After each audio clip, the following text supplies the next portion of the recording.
నమస్కారం. జాతీయ భూమి న్యూస్ ఛానల్‌కి స్వాగతం.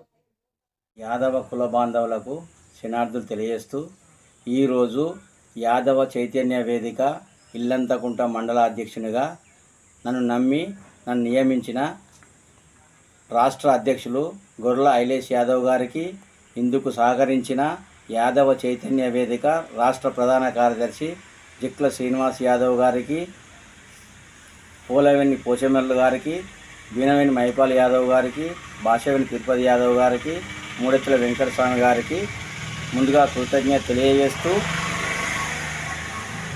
రాష్ట్రంలో చైతన్య వేదిక బలోపేతం చేసి యాదవుల బీసీల సమస్యల పరిష్కారం కోసం కృషి చేస్తానని, బీసీలను సంఘటితపరిచి చట్టసభల్లో బీసీలకు రిజర్వేషన్ సాధన కోసం ఉద్యమిస్తానని ఈ సందర్భంగా తెలియజేస్తున్నాను.